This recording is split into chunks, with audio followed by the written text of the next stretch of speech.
Olá pessoal, tudo bem? Bom dia, boa tarde ou boa noite, seja muito bem-vindo. Essa é a aula de número 0 do DSM e eu acho que você já deve ter percebido que todo início de curso nós temos um mapa, né, de um eixo central, de como que o curso ele foi construído e de alguma forma esse mapa ele tem o intuito de lhe mostrar toda a estrutura que nós temos desse campo teórico. No nosso caso, hoje, DSM-5-TR. O DSM-5-TR ele é um documento de 2013, o primeiro DSM-5, na verdade, de 2013, e o último DSM-5, que seria o texto revisado, de 2023 aqui para a gente no Brasil. Então, se você estiver assistindo esse vídeo em 2026, provavelmente você está utilizando a última edição, que é o DSM-5-TR. E provavelmente, logo logo, nós vamos ter uma nova edição, porque já está aí em vigor a CID 11 e aí muda-se um pouquinho os nossos códigos. Vamos mostrar como que esse DSM é no físico. Esse é o bonitão DSM-5-TR, seria a Bíblia e o Vademecum da psicologia, da psiquiatria. Aqui nós vamos encontrar todos os transtornos mentais. E nesse documento, e agora eu vou projetar para você a tela para você dar uma olhadinha, o que acontece aí nesse documento. Então, ele é a classificação de todos os transtornos mentais. Nesse momento nós temos aí aproximadamente 300 transtornos mentais e ele tem uma organização que funciona mais ou menos dessa forma que você está vendo aí na tela, né? Então, quando nós pensamos em DSM, acho que um ponto bastante importante que você precisa já ter de ideia é que ele é um modelo que é categórico. Esse modelo categórico está dizendo assim para a gente que o sujeito apresenta o sujeito apresenta esse sintoma, esse sintoma, esse sintoma, e aí nós juntamos tudo isso, acrescentamos mais tempo, mais prejuízo, mais alguns especificadores, e a gente chama isso de tal transtorno, né? Então ele é dividido por categorias. Porém, turma, no transtorno de personalidade, dentro do DSM, nós temos duas formas de compreendê-lo. Um, que é esse modelo de categoria, onde temos essa descrição dessas características, e um outro é um modelo dimensional. Esse modelo dimensional você vai encontrar lá no final do DSM. É um modelo alternativo para diagnóstico dos transtornos de personalidade, tá bom? Porém, aqui no nosso curso nós vamos ficar mais focado nesse modelo de categoria. Nesse momento é o que está prevalecendo. Provavelmente, ao longo do tempo, esse modelo de categoria vai perdendo um pouco da força e a gente vai começar a pensar num modelo mais dimensional, tá?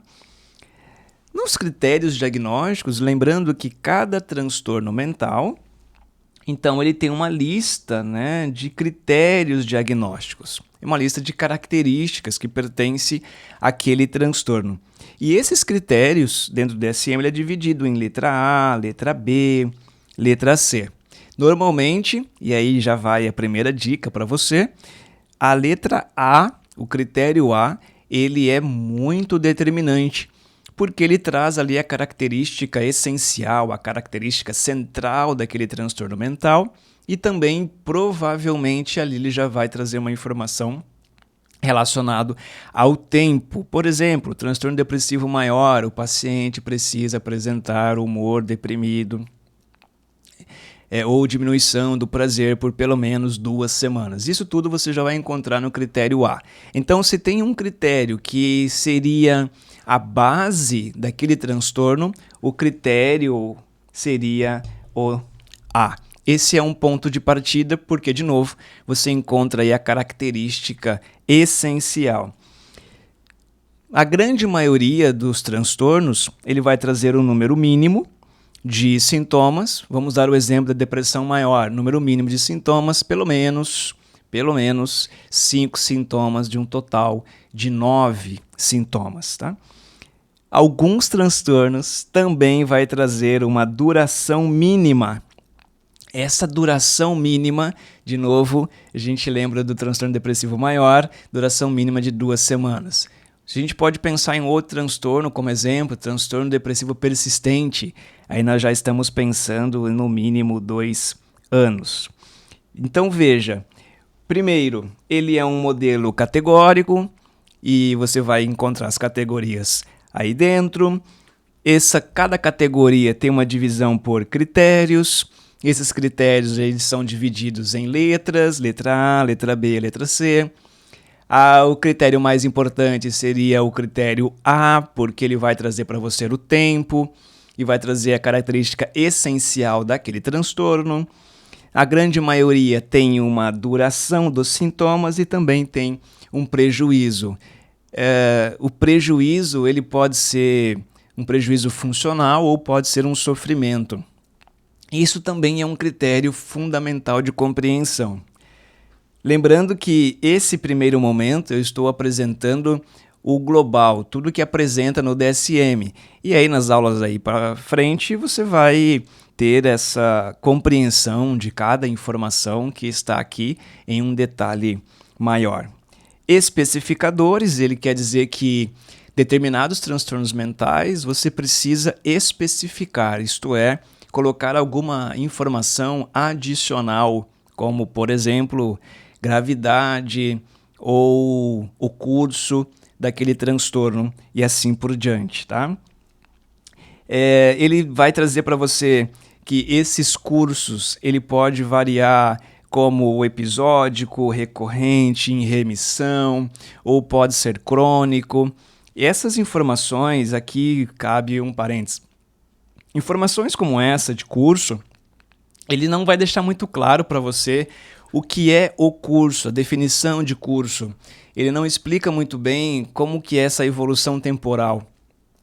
Então, o que você precisa compreender é um pouco de psicopatologia para entender o que é o curso, entender o que significa episódico, entender o que significa recorrente, entender o que significa uma remissão parcial. E aí, quando você estiver lendo o DSM, essas informações vão ficar um pouco mais claras na sua cabeça.